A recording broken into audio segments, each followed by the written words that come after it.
រូ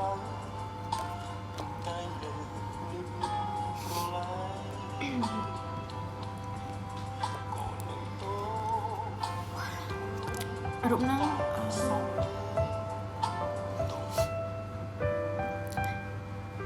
រូបហ្នឹងគឺខ្ញុំផ្ញើមកពីផ្ទះឲ្យ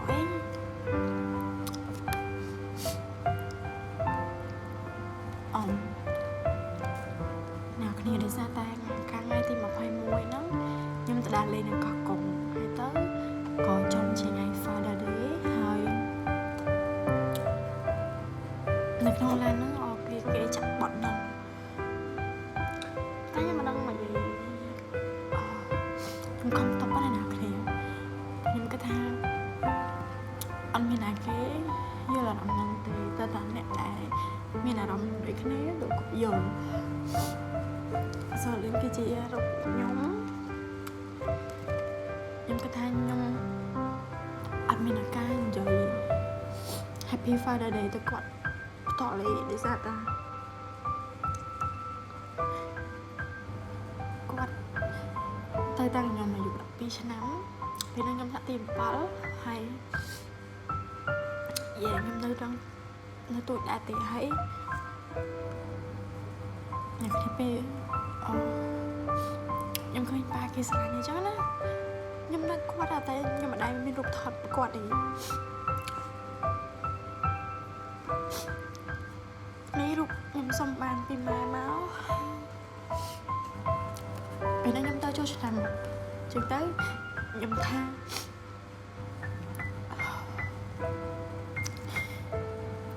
យករូបហ្នឹងព្រិននៅតាមខ្លួនខ្ញុំអញ្ចឹងណាសារខ្ញុំមិនដែលមានរូបគាត់ទេហ្នឹងហើយតាំងអត់ដែលមានរូបគាត់ទេពេលមានរូបគាត់មកសន្លត់ប៉ុន្តែពេលហ្នឹងខ្ញុំវាđangចាយអញ្ចឹងទៅដាក់នៅក្រៅទៅវាអត់មានអីនេះទៅវាបន្លាចង់ទៅលលប់រូបគាត់ពេលហ្នឹងតែខ្ញុំសុំបានថាម៉េចខ្ញុំស្ខាអ្នកនរគ្នាតែខ្ញុំមិនដែលមានការនិយាយពាក្យទៅវាប៉ុណ្ណឹងពុកគេគាត់ថាមិនគាត់ម៉ែក៏គាត់បានស្លាប់នេះចឹងប៉ុន្តែខ្ញុំអត់ទទួលបានភាពកត់ក្ដៅបានទូចមែនប៉ុន្តែខ្ញុំមានម៉ាក់កំដប់ដល់កត់ក្ដៅចឹងណាចឹងតែពេលខ្ញុំឃើញគេថតមួយពុកដូចក៏និយាយមួយពុកអញ្ចឹងខ្ញុំអូនខ្ញុំខំខ្ញុំមានអារម្មណ៍ថាហើយបានជីវិតខ្ញុំអត់គេពេលគេថាជីវិតគុំចំណែនគេប៉ុន្តែខ្ញុំចំណែនអ្នកដែលគាត់នៅមានពុកហៅបបិចបង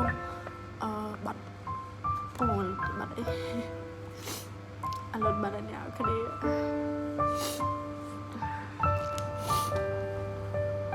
បាត់ភ្លើងមកពេលខ្លះខ្ញុំចង់និយាយនឹងខ្ញុំចង់មិនដឹងនិយាយប្រាប់ណាគេតែឥឡូវខ្ញុំបានរូបគាត់អីខ្ញុំភ្លើងឡើងណា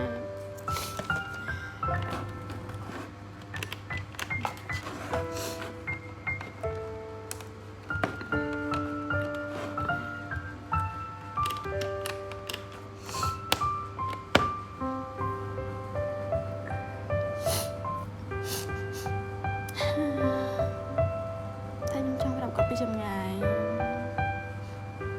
ប៉ុណ្ណឹងថាពួកនៅមើលកូនហើយនៅមើលក្មេងស្រីម្នាក់នេះធំវត្តពីមួយឆ្នាំទៅមួយឆ្នាំកាន់ធំឡើងកាន់តែចេះដឹងកាន់តែយល់ចូលដល់អ្វីមួយដែលចេះដឹងមានគំនិតចេះគិតអីហើយដឹងអត់កូនពុកបកាណារំមកពេលចាប់ពីទី12ភ្លាមកូនពួកហ៊ានឡើងមកពេញម្នាក់ឯងមករៀនតហើយអត់ចាំបាច់ចាយលុយម៉ាក់ទេហើយម៉ាក់ក៏ចាំបាច់ធ្វើការទៅខ្លួនដែរព្រោះអីគុំទទួលបានអាហារូបករណ៍ហើយក៏សង្ឃឹមថាបើសិនជាពុកដឹងរឿងនេះពុកបាយជាសប្បាយហើយមានមោទនភាពចំពោះកូន